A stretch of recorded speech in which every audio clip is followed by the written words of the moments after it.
سیدنا حضرت عمر رضی اللہ تعالی عنہ نبی اکرم صلی اللہ علیہ وآلہ وسلم کہ کس قدر قریب تھے۔ حضرت عمر رضی اللہ تعالی عنہ نبی پاک صلی اللہ علیہ وآلہ وسلم کے ساتھ ساتھ ہمیں نظر آتے ہیں۔ حالانکہ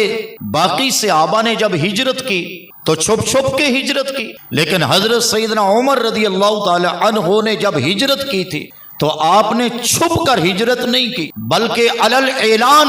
آپ نے اہل مکہ سے کہا تھا کہ آج عمر ہجرت کر کے مکہ سے مدینے جا رہا ہے، اور کسی میں جرت ہے تو وہ آ کر عمر کو روک لے۔ سیدنا حضرت عمر رضی اللہ تعالی عنہ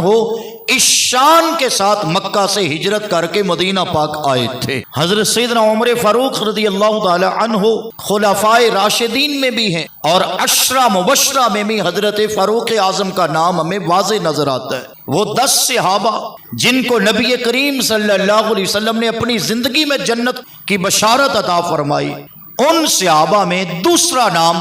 سیدنا حضرت عمر فاروق کا ہے، جنہیں ان کی زندگی میں ہی مصطفیٰ نے جنت کی بشارت عطا فرمائی تھی۔ کتب احادیث کا مطالعہ کریں تو حضرت عمر رضی اللہ تعالی عنہ کو ایک بار نہیں بلکہ متعدد بار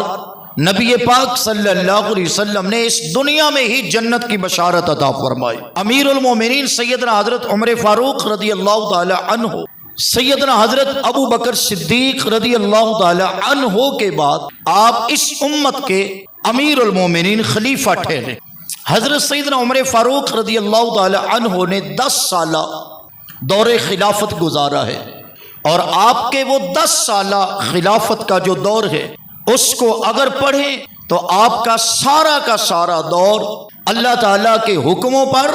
اور نبی کریم صلی اللہ علیہ وسلم کی اطاعت پر اور حضور صلی اللہ علیہ وسلم کی امت کی خدمت کرتے ہوئے نظر آتا ہے۔ امیر المومنین سیدنا حضرت عمر رضی اللہ تعالی عنہ جب آپ خلیفہ نامزد ہوئے تو پھر ایسا نہیں تھا جو من میں آیا وہ کر لیا، یا ایسا نہیں تھا کہ اپنی مرضی کے قانون پاس کر لیے، بلکہ حضرت سیدنا عمر فاروق رضی اللہ تعالی عنہ وہ خلیفہ ہیں جنہوں نے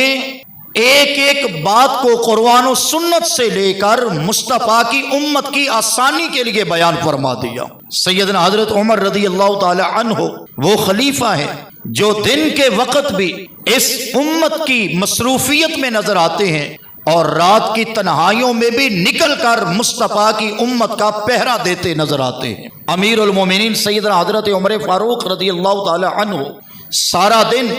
امت کی مصروفیت میں بھی گزرتا تھا، اس میں اپنے کام کاج بھی ہوتے تھے،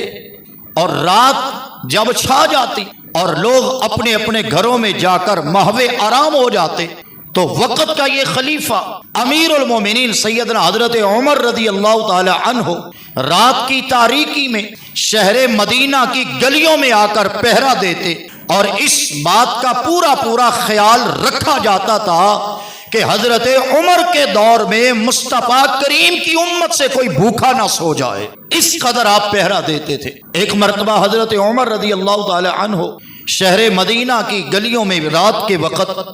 گشت فرما رہے تھے۔ ایک خاتون تھی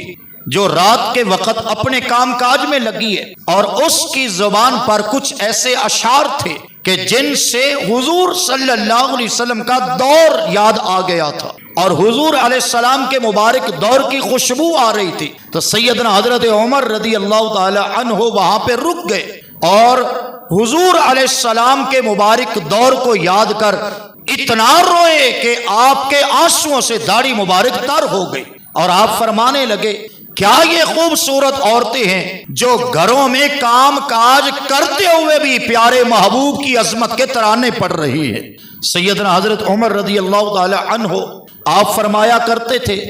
اے عمر یاد رکھ، اگر تیرے دور خلافت کے اندر ایک بکری کا بچہ بھی پیاسا رہ گیا تو کل قیامت والے دن تجھے اس چیز کا بھی حساب دینا پڑے گا۔